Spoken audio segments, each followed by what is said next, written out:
Assalamualaikum warahmatullahi wabarakatuh.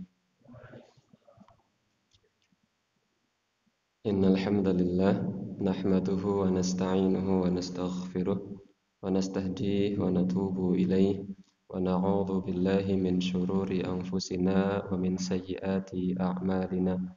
May yahdihillahu fala mudilla lahu wa may yudlil fala hadiya lahu. Asyhadu an la ilaha illallah wahdahu la syarika lah wa asyhadu anna Muhammadan abduhu wa rasuluh la nabiyya wa la rasula ba'dah. Allahumma salli wa sallim wa barik ala nabiyyina Muhammad wa ala alihi wa sahbihi ajma'in. A'udzu billahi minasy syaithanir rajim. Ya ayyuhalladzina amanu taqullaha haqqa tuqatih wa la tamutunna illa wa antum muslimun. Rabbi shrah li sadri wa yassir li amri wahlul 'uqdatam min lisani yafqahu qawli. Allahumma 'allimna ma yanfa'una wanfa'na bima 'allamtana warzuqna 'ilman yanfa'una. Amma ba'd, ikhwani fillah rahimani wa rahimakumullah.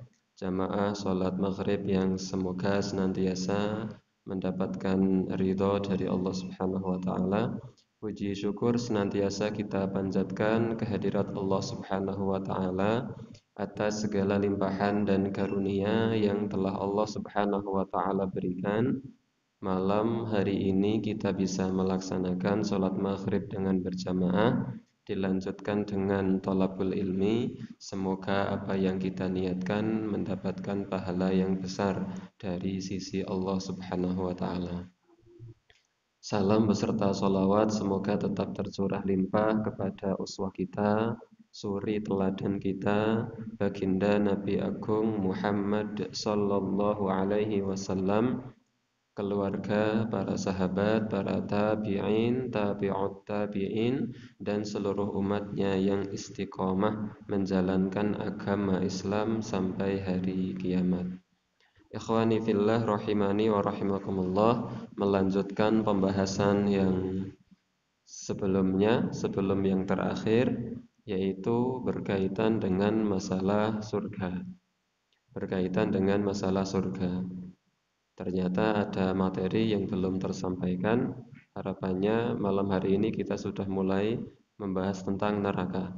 Tetapi ternyata ada satu materi yang belum terselesaikan, yaitu tentang adanya orang yang masuk surganya tanpa dihisab dan tanpa diazab oleh Allah Subhanahu wa taala.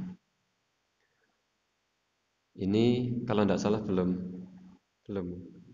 Kemarin hanya menyinggung sedikit tetapi belum kita jabarkan secara utuh. Akhwani fillah rahimani wa rahimakumullah. Penjelasan ini kita ambilkan dari hadis yang diriwayatkan oleh Imam Al-Bukhari dan diriwayatkan oleh Imam Muslim. Lafaz hadis ini milik Imam Muslim. Hadis diriwayatkan oleh Imam Al-Bukhari dan Imam Muslim, sebuah hadis yang cukup panjang. Maka kita bacakan dari awal hadis insyaallah sampai akhir hadis. Di sana nanti di akhir hadis ada ciri-ciri orang yang orang itu akan Allah Subhanahu wa taala masukkan ke dalam surga tanpa diazab dan tanpa dihisab. Ini merupakan kenikmatan yang luar biasa yang Allah Subhanahu wa taala berikan kepada orang-orang yang masuk surga. Kalau kenikmatan VIP yang kemarin kita sampaikan adalah adanya orang-orang yang masuk surga, di surga bisa bertemu dengan keluarga.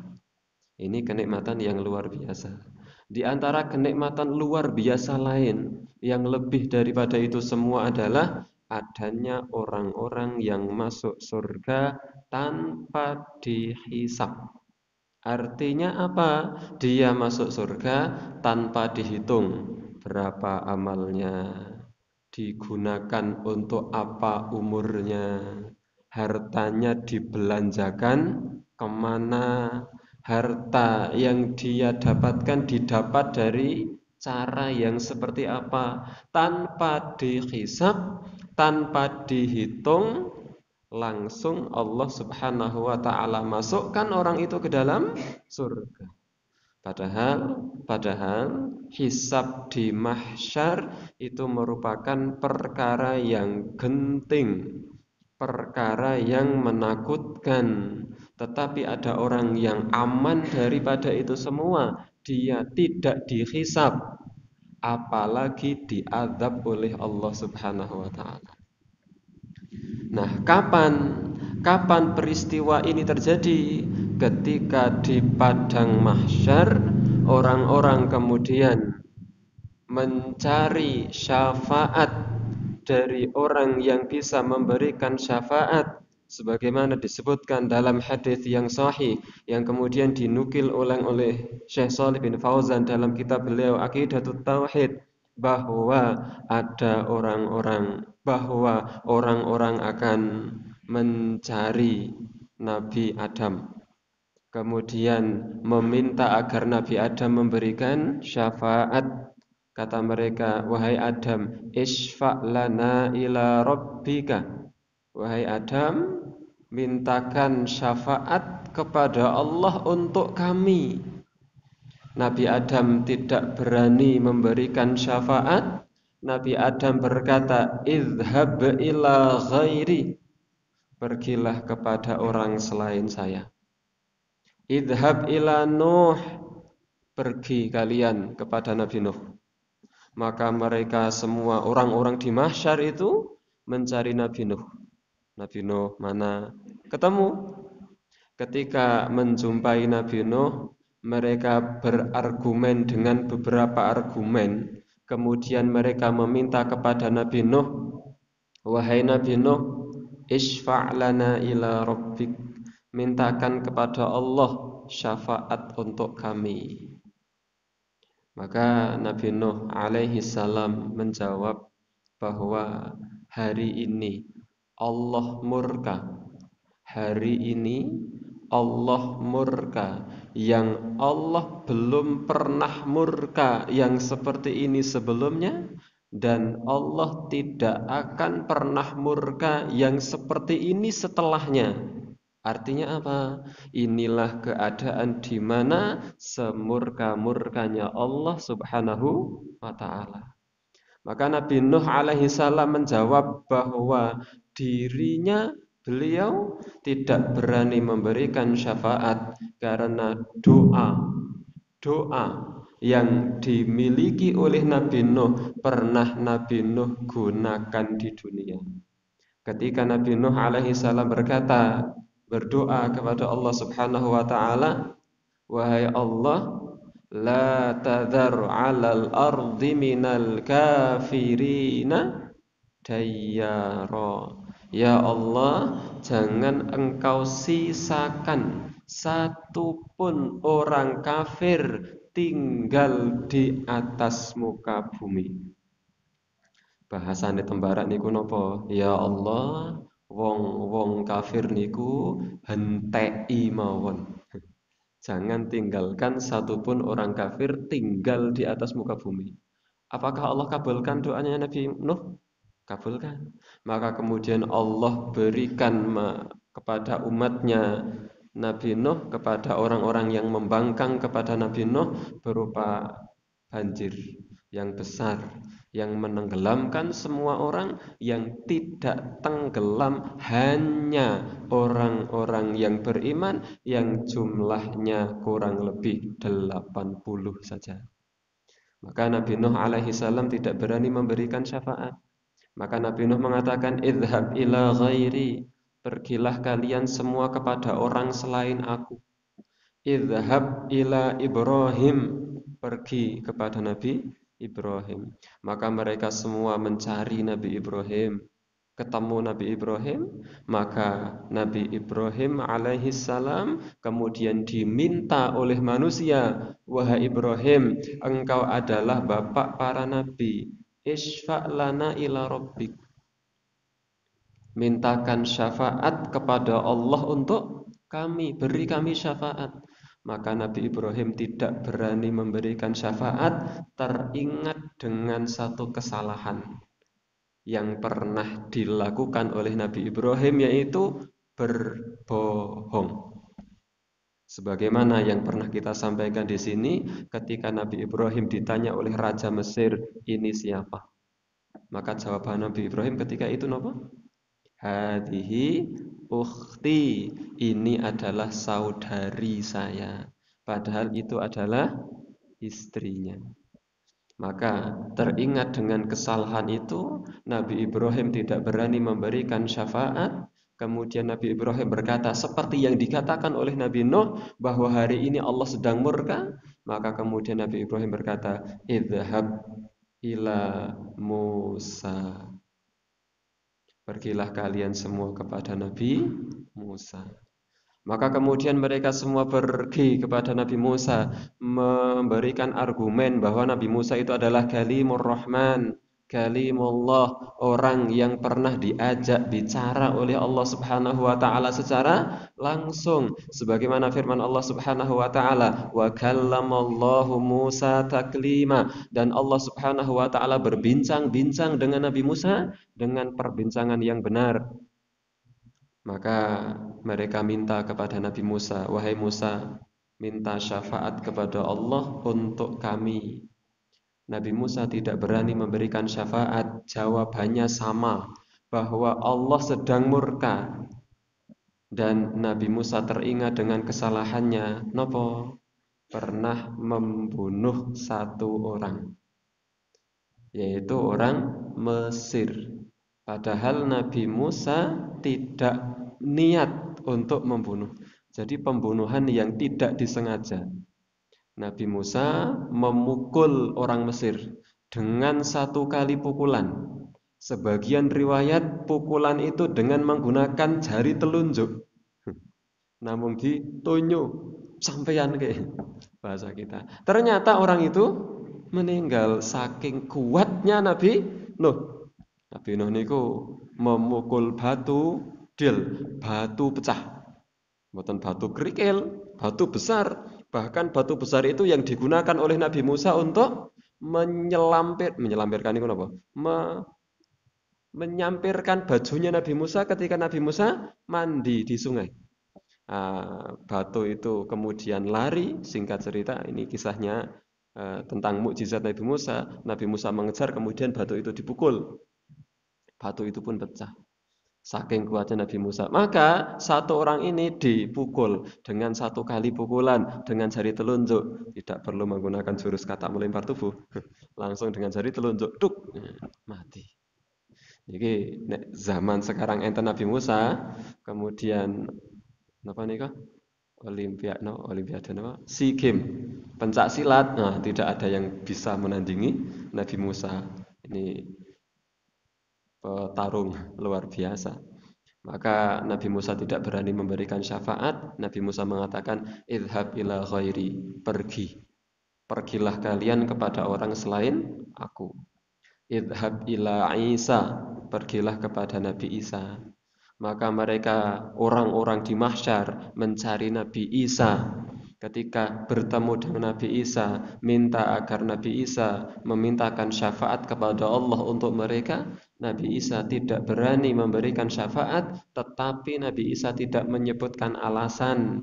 Nabi Isa langsung mengatakan, idhab ila ghairi, idhab ila Muhammad sallallahu alaihi wasallam. Pergilah kepada orang selain saya, pergilah kepada Nabi Muhammad sallallahu alaihi wasallam. Mereka kemudian mencari Nabi Muhammad sallallahu alaihi wasallam. Di mahsyar di mana kita harus mencari Nabi Muhammad. Padahal mahsyar itu luas. Mboten namung sak pandean. Pandian ini penting sini. Pandian mawon. Tidak sak Temanggung. Ini sak mahsyar. Mencari orang sak Temanggung mawon bingung. Teng pasar mboten enten, teng Tembara. Mboten enten teng Parakan, mboten enten teng Bulu, mboten enten Candi Rata, bingung sak Temanggung. Niki semahsyar. Maka kemana kita harus mencari Nabi Muhammad sallallahu alaihi wasallam di mahsyar ketika kita harus mencari? Imam Al-Qurtubi dalam kitab At-Tadhkirah fi Ahwalil Mauta, beliau menjelaskan ada 3 tempat. Yang 3 tempat itu tidak akan ditinggalkan oleh Nabi Muhammad sallallahu alaihi wasallam di mahsyar. Pasti Rasulullah berada di salah satu dari 3 tempat itu. 1. Haud, telaganya Nabi. 2. Mizan, timbangan, tempat di mana amal perbuatan manusia ditimbang. Dan indas sirat, yaitu di titian sirat yang membentang di atas neraka jahanam. 3 tempat di mana kalau tidak di salah satunya maka di yang lain. Kalau tidak di haud, ya pasti di sirat. Kalau tidak di sirat, ya pasti di mizan. 3 tempat yang tidak akan ditinggalkan oleh Nabi Shallallahu Alaihi Wasallam di mahsyar. Maka orang-orang mencari Nabi Muhammad Shallallahu Alaihi Wasallam ketemu. Ketika ketemu, kemudian mereka meminta agar Nabi Muhammad Shallallahu Alaihi Wasallam memberikan syafaat, memintakan syafaat kepada Allah untuk mereka. Maka kemudian mereka mengatakan, wahai Rasulullah, wahai Muhammad, isfa' lana ila rabbik, mintakan syafaat kepada Allah untuk kami. Nabi Muhammad sallallahu alaihi wasallam tidak menjawab sebagaimana jawaban nabi-nabi sebelumnya. Nabi terakhir tetapi paling mulia. Nabi termuda tetapi termulia. Nabi yang paling akhir tetapi menjadi pemimpinnya para nabi, di mana nabi-nabi yang lain tidak akan di mana umat nabi yang lain tidak akan masuk surga sebelum umatnya Nabi Muhammad sallallahu alaihi wasallam masuk ke dalam surga. Nabi paling mulia tidak menjawab sebagaimana jawaban nabi yang lain. Nabi diminta seperti itu langsung sujud dengan sujud yang cukup lama. Maka kemudian terdengar suara, ya Muhammad, irfa' ra'sak. Wahai Muhammad, angkat kepalamu. Sal, minta. Tu'ta, maka engkau akan diberi. Isfa', mintalah syafaat. Tusyafa', syafaatmu akan diterima. Maka Rasulullah Shallallahu Alaihi Wasallam bangkit dari sujudnya, kemudian memberikan syafaat kepada umatnya, dan inilah yang oleh para ulama dinamakan sebagai asy-syafa'atul uzma, syafaat teragung, syafaat yang agung. Nah, siapa? Pertanyaannya, siapa orang yang pertama kali mendapatkan syafaat dari Rasulullah Sallallahu Alaihi Wasallam? Merekalah orang-orang yang masuk surga tanpa hisab. Maka kemudian Rasulullah Sallallahu Alaihi Wasallam perintahkan mereka untuk masuk surga min babil aiman, dari pintu surga sebelah kanan. Wallahu a'lam, pintu surga sebelah kanan itu sebelah pundi, wallahu a'lam. Yang jelas bunyi hadisnya min babil aiman, dari pintu yang sebelah kanan. Maka inilah yang kemudian diberikan syafaat pertama kali oleh Rasulullah sallallahu alaihi wasallam, yaitu orang-orang yang masuk surga tanpa hisab. Jadi itu belum dihisab. Mereka semua masuk surga, langsung mawon lus bahasanya kita, lus surga tanpa dihisab. Setelah mereka semua masuk surga yang tanpa dihisab itu, baru selain mereka dihisab. Maka syafaat kemudian diberikan kepada selain mereka, dihisab, ditanya umurnya, hartanya, kemudian kesehatannya, dan lain sebagainya. Nah, ini di antara mereka ternyata inilah orang-orang yang masuk surga tanpa hisab. Jadi di mahsyar, dibangkitkan di padang mahsyar, menunggu dalam waktu sesuai dengan yang dikehendaki oleh Allah Subhanahu wa taala. Ada proses tadi di mana kemudian mereka mencari Nabi Muhammad sallallahu alaihi wasallam, yang sebelumnya mereka mencari para nabi. Nah, setelah itulah baru kemudian ini waktu di mana orang-orang masuk surga tanpa hisab. Setelah itu baru kemudian orang-orang yang masuk surga dan dihisab. Ada yang dihisab masuk surga. Ada yang dihisab ternyata di neraka terlebih dahulu. Langsung baru kemudian diangkat dari neraka dan dimasukkan ke dalam surga. Sebagaimana dalam banyak riwayat disebutkan tentang hal itu. Nah, kita akan membahas bagaimana sebenarnya orang-orang yang masuk surga tanpa hisab. Kok bisa masuk surga tanpa hisab? Kita bisa atau tidak? Karena ini luar biasa. Apalagi bagi orang-orang kaya. Ini orang-orang kaya itu harusnya mempeng dongo masuk surga tanpa hisab. Soalnya antara kaya dan miskin itu selisihnya bisa 500 tahun. 500 tahun itu yusone pinten? 40. Kok kaya wis suwi ya 40. Niki gang 100 tahun. 100 tahun itu dangu banget. Lama sekali. Maka ketika orang miskin sudah menikmati surga, orang-orang kaya masih dihisab, dimasar 500 tahun.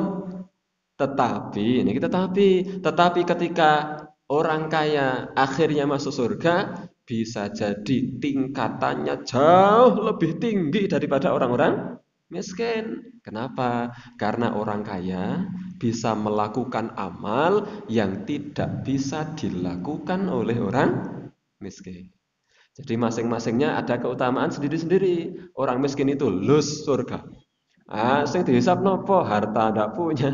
Paling-paling ini itu selesai. Sementara orang kaya ada motor, ada mobil ganti yang ini, mobil ganti yang itu. Dari mana uangnya? Halal, haram, riba, horor, apalagi apalagi sekarang hartanya berasal dari harta-harta yang online. Penuh, harus hati-hati. Bagaimana hukum mengambil gratis ongkir dari marketplace? Oh, begini. Bagaimana hukum mengambil gratis ongkir dari e-wallet, dompet virtual? Bagaimana mengambil untung dari e-money? Bagaimana hukum kripto? Napa niku? Niku. Bitcoin, Mas. Ini hisabnya tambah panjang. Tetapi ketika orang kaya itu akhirnya bisa masuk surga, jauh ternyata bisa saja mengungguli orang-orang miskin. Karena ternyata hartanya digunakan untuk beli karpet masjid, beli HP, beli tripod, beli mic, beli macam-macam, beli kuota, paket, yang itu digunakan untuk dakwah Islam. Ini akan ditanya, dari mana uangnya digunakan untuk apa? Ini akan ditanya, dari mana uangnya digunakan untuk apa saja. Tetapi ketika dia bisa menjawab, akhirnya ternyata digunakan untuk kebaikan, lah aman. Ketika masuk surga justru akan meninggikan derajat orang itu. Orang miskin misalnya nggak bisa beli tripod, nggak bisa beli HP misalnya, nggak bisa beli mic dan seterusnya. Tetapi cepat. Nah, siapa orangnya yang bisa masuk surga tanpa hisab itu? Disinilah kemudian disebutkan di dalam riwayat yang diriwayatkan oleh Imam Al-Bukhari dan Imam Muslim. Lafalnya milik Imam Muslim, kita bacakan. An Husain ibni Abdurrahman, dari Husain bin Abdurrahman, qala, beliau berkata, kuntu inda Sa'id ibni Jubair, saya pernah berada di sisi Sa'id. Saya ulangi, siapa yang berkata ini? Husain. Kita agar mudah memahami, kita ingat yang membawa hadis ini adalah Husain. Husain berkata, saya pernah ada di sisi Sa'id bin Jubair. Siapa yang ada di sisi Husain? Sa'id. Faqala, Sa'id berkata, ketika Husain ada di sisi Sa'id, yang ketika itu banyak orang, kata saya niki di sisi Ustadz Abdul Malik, tiba-tiba Ustadz Abdul Malik berkata, ini ibaratnya saya sedang membawakan hadis. Husain berkata bahwa Sa'id berkata kepada orang-orang, kata Sa'id, ayyukum ra'al kaukabal ladzi inqadhal barihah. tadi malam siapa di antara kalian yang melihat ada bintang jatuh?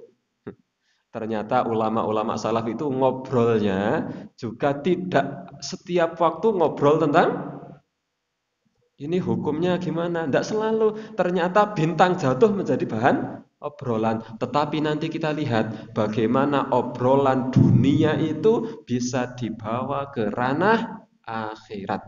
Bisa meningkatkan iman. Yo, sopo membengi sing ngerti ono bintang jatuh. Nah, bahasa kita. Siapa di antara kalian yang tadi malam melihat bintang jatuh? Kata Husain, pembawa hadis, Husain berkata, "Ana, aku tadi malam saya melihat bintang jatuh." Langsung Husain langsung berkata, kata Husain, "Amma inni lam akun fis shalah." Tetapi tadi malam saya melihat bintang jatuh bukan karena saya sedang sholat loh ya. Bahasa kita. Saya lihat bintang jatuh. Sebentar. Tapi saya tadi malam melihat bintang jatuh bukan karena saya sedang sholat. Saya bukan karena saya sholat malam. Walakinni ludightu, tapi karena saya terbangun lantaran tersengat binatang beracun. Tidak disebutkan binatang beracunnya apakah ular, kalajengking atau tunggeng atau yang lain. Yang penting binatang beracun. Ini kata Husain. Sebelum kita lanjutkan, kita ambil hikmah dari penjelasan ini. Husain langsung mengatakan, ketika ditanya siapa di antara kalian yang melihat bintang jatuh, saya. Tapi Husain langsung mengatakan, tapi bukan karena saya sedang sholat malam. Saya tadi malam tersengat binatang beracun. Husain tidak ingin orang-orang menyangka bahwa dirinya sholat malam, padahal dirinya tidak sholat malam. Husain tidak ingin dipuji pada suatu ibadah yang dirinya tidak melakukan. Saged difahami boten? Ingin dipuji lantaran ibadah yang memang dilakukan, boleh tidak? Tidak. Apalagi ingin dipuji lantaran ibadah yang dia tidak melakukan. Ini lebih parah lagi. Contoh, saya misalnya, saya datang ke Ustadz Malik. Ustadz Malik, ini ada 1 juta untuk Masjid Al-Amin. Oh iya, jangan lupa tulis sing gedhi. Nek ora ditulis, awas sampean tak jaluk meneh. Ini ingin dipuji oleh orang-orang dengan amalan yang memang saya melakukan, dengan sedekah yang memang saya melakukan, dan saya ingin dipuji. Itu tidak baik. Apalagi begini, ada orang datang ke saya, "Mas Ja'far, ini saya punya uang 1 juta. Jenengan lak mau ke Al-Amin toh? Nggih? Tolong berikan uang ini untuk Al-Amin, tapi jangan pernah bilang kalau uang itu dari saya. Saya bawa uangnya ini dari mana? Dari orang lain. Saya cuma bawa." Saya datang ke Ustadz Malik, ini ada uang 1 juta infak. Kata Ustadz Malik, dari siapa? Saya bilang dengan niatan saya dari hamba Allah. Kata Ustadz Malik, hamba Allah yang mesti jenengan toh. Saya tidak mengiyakan, tetapi saya ya pokoknya hamba Allah. Biar saya dianggap bahwa saya yang sedekah dengan cara pokoknya hamba Allah.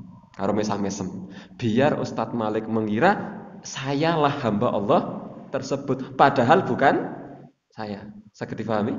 Nah, ini lebih parah daripada yang tadi. Kalau tadi ingin dipuji, ya memang dia sedekah, tapi yang kedua ingin dipuji dengan pujian sedekah padahal dirinya tidak sedekah, niki parah.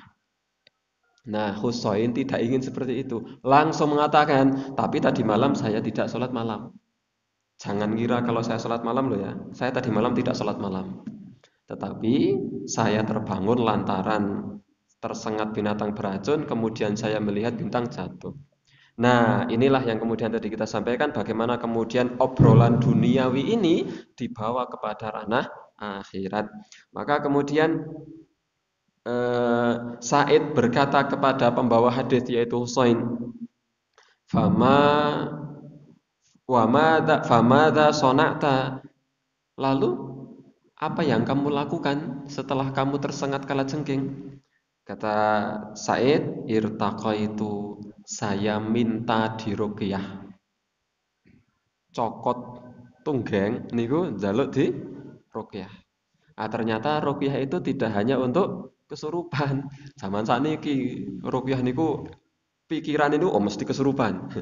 Zaman dulu ndak, tersengat kala jengking itu di ruqyah. Maka kemudian Said berkata, "Fama hamalaka ala dzalika?" Apa yang membawamu untuk melakukan itu? Artinya, dasar kamu apa? Kenapa kok disengat binatang beracun kok kamu minta diruqyah? Kata Husain, haditsun haddatsanahu asy-Sya'bi. Hadis yang yang diceritakan kepada kami dari asy-Sya'bi. Qal wa ma haddatsakum, apa yang diceritakan oleh asy-Sya'bi hadisnya yang dibawa kepada kamu? Qultu sami'a qultu qultu haddatsana an Buraidah bin Al-Husayb. Saya berkata, telah menceritakan kepada kami Buraidah bin Husayb annahu qala, bahwa dia berkata, la, ini hadisnya, la ruqyata illa min ainin aw humatin, tidak ada ruqyah yang paling manjur kecuali ruqyah untuk penyakit ain dan tersengat binatang beracun. Ruqyah untuk lain itu manjur, ruqyah untuk kesurupan itu bisa, tetapi ruqyah yang paling manjur itu justru ruqyah untuk orang yang terkena penyakit ain dan orang yang tersengat binatang beracun. Nah, penyakit ain itu apa? Itu penjelasan tersendiri, bisa dijelaskan oleh Ustaz Malik besok. Maka kemudian inilah yang menjadikan dasar Husain disengat kalajengking minta ruqyah. Maka kemudian Said berkata, qad ahsana manintaha ila ma sami'a, sungguh baik orang yang mencukupkan diri dari apa yang dia dengar. Artinya apa? Baik orang yang melakukan amal berdasarkan dalil yang dia dengar. Walakin, tapi haddatsana Ibnu Abbas. Ibnu Abbas pernah bercerita kepada kami anin nabiyyi, dari Nabi, annahu qala, bahwa Nabi bersabda. Apa sabda Nabi? Uridat alayyal umam, ditampakkan bagiku umat-umat zaman dulu ketika peristiwa Isra Mi'raj.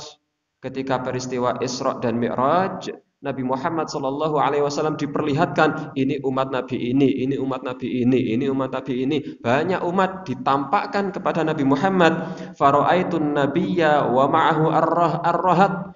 Aku melihat ada Nabi yang pengikutnya ar-rahat, dalam riwayat yang lain ar-ruhait, yang pengikutnya tidak lebih dari 10. Nabi pengikutnya tidak ada 10. Niki Nabi. Nabi kemudian menjelaskan, wan nabiyya wa ma'ahu rajul war rajulan. Ada nabi yang zaman dulu, yang nabi itu hanya punya pengikut 1 orang, 2 orang. Nek jenengan kok dados nabi punya pengikut hanya 1 orang, kinten-kinten pripun? Nek kula angkat tangan nyuwun pensiun dadi nabi. Dakwah 50 tahun, pengikutnya hanya 1. Cobi pripun? Niki video ini diupload apa? YouTube nah? Promosi ini. Satu visi kajian Al-Amin, dilihat. Kemudian sudah ada 5 tahun, subscribernya hanya 1. Apakah masih melanjutkan upload? Tutup wae. Sudah 5 tahun hanya 1 orang. Yang like nggak ada, yang subscribe nggak ada, cuma satu orang. Nah, ini ada nabi dakwah bertahun-tahun, pengikutnya cuma satu, dua. Bahkan Nabi Shallallahu Alaihi Wasallam bersabda, "Wan nabiyya wa laisa ma'ahu ahad." Ada nabi yang tidak ada pengikut satu orang pun. Berdakwah tidak ada yang ikut. Oleh karena itu tidak menjamin pengikut banyak itu benar. Tetapi juga tidak menjamin bahwa sedikit itu juga benar. Artinya kebenaran itu tidak dihitung dari berapa banyak, berapa jumlah. Tetapi kebenaran itu dihitung dari seberapa dia mengikuti Allah dan mengikuti Rasulullah Sallallahu Alaihi Wasallam. Itu rufi ali sawadun azim. Tiba-tiba ditampakkan bagiku ada satu kelompok hitam. Artinya saking banyak sampai terlihat hitam. Fadhonantu annahum ummati. Saya kira itu umat saya. Kata Nabi, saya kira itu umat saya. Fakilali, maka dikatakan kepadaku, kata Nabi, malaikat Jibril yang menemani Nabi Isra Mi'raj kemudian berkata kepada Nabi, hada Musa wa qaumuh. Itu Musa dan kaumnya. Itu kaumnya Nabi Musa yang banyak itu. Ternyata pengikutnya Nabi Musa ketika itu banyak. Fanadhartu fa idza sawadun azim. Saya melihat ke arah yang lain, di sana ada yang lebih banyak. Fakilali hadhihi ummatuka. Itu baru umatmu yang lebih banyak. Umatnya Nabi Muhammad ternyata lebih banyak. Wa ma'hum, kata Nabi, umat yang banyak itu, yang paling banyak itu, yang ternyata itu adalah umatnya Nabi Muhammad sallallahu alaihi wasallam. Nabi Muhammad sallallahu alaihi wasallam bersabda, "Wa ma'hum sab'una alfan yadkhuluna al-jannata bighairi hisab wala 'adzab." Di antara umat yang banyak itu sejak Nabi Muhammad diutus sampai kiamat, pengikutnya Nabi Muhammad sallallahu alaihi wasallam semua itu, di antara mereka ada 70.000 orang yang masuk surga tanpa hisab, tanpa adab. 70.000 niku kathah napa sekedhik? Kathah nek ngitunge sak alamin turah. Ning ngitungin niku pil zaman Nabi tekan kiamat berapa miliar umat Islam, dan yang masuk surga tanpa hisab hanya ada 70.000. Kinten-kinten kula panjenengan katut mboten ngertos. Semoga katut. Kita boleh kita berdoa, bisa jadi. Maka dalam hadis yang lain Rasulullah minta tambah. Maka Allah menambah, fazadani ma'akulli alfin sab'una alfan. Maka Allah menambah untukku setiap 1.000 orang itu membawa 70.000 orang lagi. 70.000 orang. Setiap 1.000 di belakangnya ada 70.000 orang lagi. Berarti berapa? 70.000 kali 70, 4.900.000 plus 70 yang asal tadi, berarti 4.970.000 orang. Lumayan. Daripada tok 70.000, ente tambah. Kesempatan semakin bertambah. Nah, setelah itu tsumma nahadha fadakhala manzilahu, maka kemudian setelah Rasulullah bersabda seperti itu, Rasulullah berdiri masuk rumah. Tiba-tiba Rasul berdiri masuk rumah. Fakhadhan nasu fi ulaik, maka para sahabat diskusi. Siapa ini? Rasulullah bersabda cuma sampai di situ. Ini siapa yang masuk surga tanpa hisab? Faqala ba'dhum, sebagian mereka ada yang berpendapat, fala'allahum alladziina sahibu Rasulullah sallallahu alaihi wasallam. Mungkin mereka adalah orang yang senantiasa mendampingi Rasulullah sallallahu alaihi wasallam, sahabat yang pertama-tama masuk Islam. Qala ba'dhum, sebagian mereka ada yang berpendapat, fala'allahum alladziina wulidu fil Islam. Mereka mungkin orang yang sejak lahir sudah Islam, falam yusyriku billahi syai'a, dan tidak pernah syirik kepada Allah. Mungkin. Wa dzakaru asya'a, mereka ada yang berpendapat begini, mereka sebagiannya berpendapat begini, banyak pendapat, saling berdiskusi. Inilah kebiasaan sahabat Nabi, senang berdiskusi pada perkara-perkara yang baik. Ini di antara faedahnya. Fa kharaja alaihim Rasulullah sallallahu alaihi wasallam, maka Rasulullah kemudian keluar mendengar perbincangan para sahabat dari dalam rumah itu. Rasulullah kemudian keluar, fa akhbaruhu, maka kemudian Rasulullah mengabarkan kepada mereka tentang siapa yang masuk surga tanpa hisab. Faqala, maka Nabi bersabda, humul ladzina la yastarqun. Satu, cirinya adalah mereka tidak pernah meminta untuk diruqyah. Orang yang masuk surga tanpa hisab. Minta diruqyah itu boleh tidak? Boleh. Asalkan ruqyahnya ruqyah syar'iyah, bukan ruqyah yang syirik. Minta diruqyah itu boleh, tidak dilarang. Hukumnya boleh, tetapi kesempatan masuk surga tanpa hisab menjadi hilang. Artinya apakah orang itu masuk surga? Insya Allah tetap masuk surga selama dia orang mukmin. Selama dia mukmin, insya Allah tetap masuk surga. Jangan kemudian minta diruqyah, ora iso mlebu surga. Enggak. Insya Allah dia tetap masuk surga selama dia orang mukmin. Hanya yang kata-kata tanpa hisab menjadi kesempatannya menjadi hilang. Insya Allah masuk surga. Nah, hanya saja ya dihisab. Satu, la yastarkun, dia tidak minta untuk diruqyah. Tapi kalau tidak diminta teko-teko diruqyah, beda urusan, beda masalah. Ini adalah minta. Ustadz Malik, tolong ruqyah saya, tolong. Wis galau luar biasa, ora karuan, ruqyah saya, dan hilang sini. Misalnya minta. Yang kedua kata Nabi, wala yaktawun, dia tidak berobat dengan cara kai, yaitu besi dipanaskan, ditempel kepada yang sakit, nyos, maka insya Allah sembuh. Itu berobat dengan cara kai. Apakah tidak boleh berobat dengan cara kai? Boleh, tetapi hukumnya makruh. Kalau minta diruqyah itu hukumnya boleh. Kalau berobat dengan cara kai hukumnya makruh, lebih baik ditinggalkan. Tetapi boleh, tetapi lebih baik ditinggalkan. Nah, ciri yang kedua adalah orang yang tidak berobat dengan cara kai. Yang ketiga, ini yang berat dan sering kali terjadi apa? Kata Nabi, syarat agar dia masuk surga tanpa hisab adalah wala yatatayyarun, dia tidak tatoyur. Tatoyur itu apa?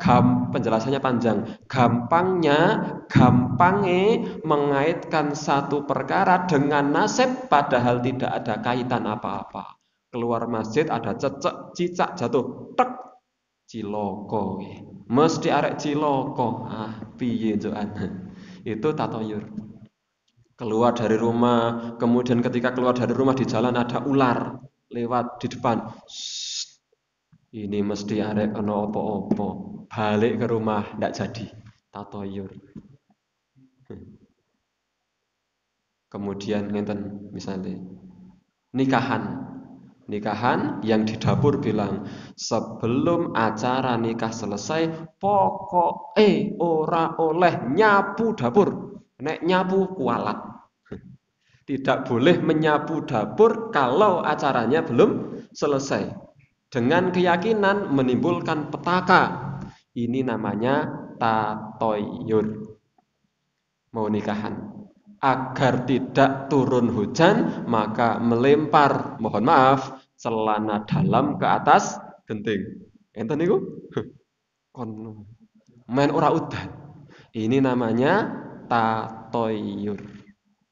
Tidak berani duduk di kursi nomor 13 di bis dengan keyakinan 13 adalah angka sial. Itu namanya tatoyur, dan tatoyur itu hukumnya haram dan bahkan itu merupakan syirik.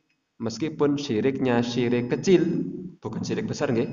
Tatoyur itu bukan syirik besar, tetapi syirik kecil. Tetapi sekecil-kecilnya syirik lebih besar dosanya daripada dosa besar. Saya ulangi, sekecil-kecilnya syirik itu dosanya besar. Hanya saja memang namanya syirik kecil, tetapi dosanya tetap besar. Syarat yang ketiga, ini yang sering kali terjadi. Nopo malih wong Jawa Wetono nikah dengan yang Rebo Pon, Selasa Pahing, Rebo papat pon 5, papat tambah 5 songo, Selasa telu Pahing pitu, telu tambah pitu 10, 10 tambah songo 19. Tanggal piro arek nganti nang 19? Ora oleh. Tatoyur. Dan itu tidak diperkenankan dalam ajaran Islam. Syarat yang pertama apa mau? Tidak minta diruqyah meskipun boleh.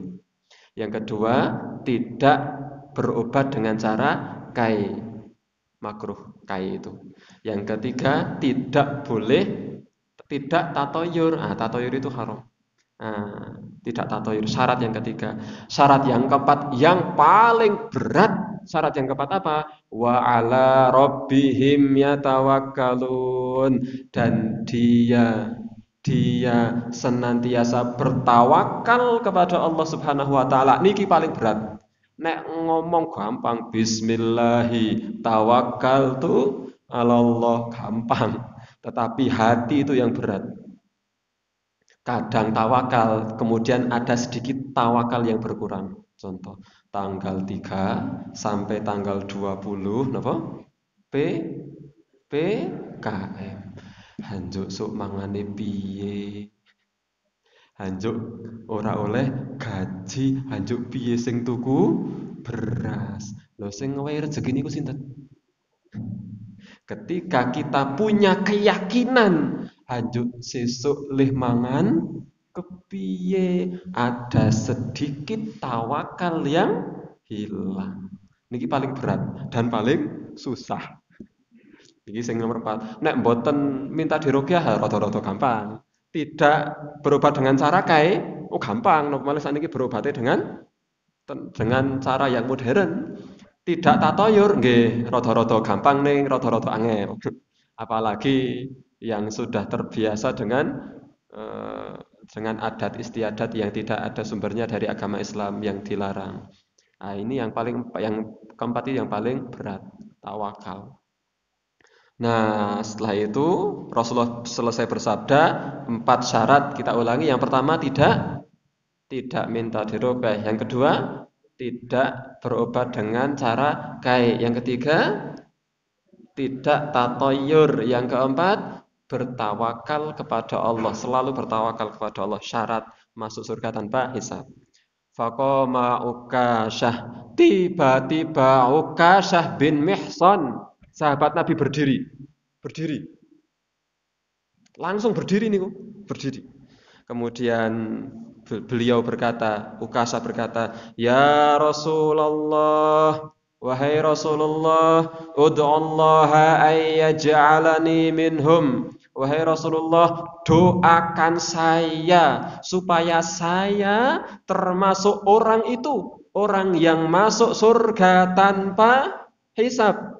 Doakan saya ya Rasul agar saya termasuk orang yang masuk surga tanpa hisab. Rasulullah Shallallahu Alaihi Wasallam bersabda, "Anta minhum, kamu termasuk orang yang masuk surga tanpa hisab." Ukasah dijamin oleh Rasul masuk surga tanpa hisab, jaminan yang kalau kita dapat jaminan ini wis urip kaya ngopo sak-sake. Beres, arek diunek-unekke karo wong luweh, arek dikapak-kapake karo wong luweh. Sing penting jaminane mlebu surga ora dihisab. Kalau orang sudah mendapatkan jaminan masuk surga tanpa hisab, wis pokoke beres urusan. Nah, orang-orang lihat tuh, madok men. Ukasah berdiri minta dijamin anta minhum, kamu orang yang masuk surga tanpa hisab. Tsumma qama rajulun akhar, orang yang lain berdiri. Orang yang lain berdiri kepengin, ya Rasulullah, ud'ullaha ayyaj'alani minhum. Ya Rasulullah, doakan saya masuk surga. Ya Rasulullah, doakan saya masuk surga. Ya Rasulullah, doakan saya masuk surga tanpa hisab, masuk surga tanpa hisab. Rasulullah sallallahu alaihi wasallam bersabda, sabaqaka biha Ukasyah. Wis kedisian Ukasyah. Sabaqaka biha Ukasyah. wis kalian semua keduluan ukasa. Ya kalau memang ingin masuk surga tanpa hisab, ya tadi syaratnya empat. Niki sahabat Nabi mawon tidak dijamin masuk surga tanpa hisab. Maka tidak ada jaminan, ya dapat jaminan satu orang tadi, yaitu Ukasyah bin Mihsan. Maka kita masih punya peluang dari 4.970.000 orang yang masuk surga tanpa hisab. Kita ada peluang untuk itu dengan 4 syarat yang sudah ditetapkan oleh Rasulullah Shallallahu Alaihi Wasallam. Ikhwani fillah rahimakumullah, paling tidak kita berusaha 4 tadi, kita berusaha untuk menetapi keempat tadi. Tidak minta diruqyah meskipun boleh, tidak berobat dengan cara kai, tidak tatoyur, dan selalu bertawakal kepada Allah Subhanahu wa taala. Semoga Allah Subhanahu wa taala menggolongkan kita termasuk orang-orang yang masuk surga syukur-syukur tanpa hisab. Aku qouli hadza fa astaghfirullahal azim li wa lakum. Salah dari saya, benarnya itu dari Allah Subhanahu wa taala. Walhamdulillah wassalatu wassalamu ala Rasulillah. Wassalamu alaikum warahmatullahi wabarakatuh.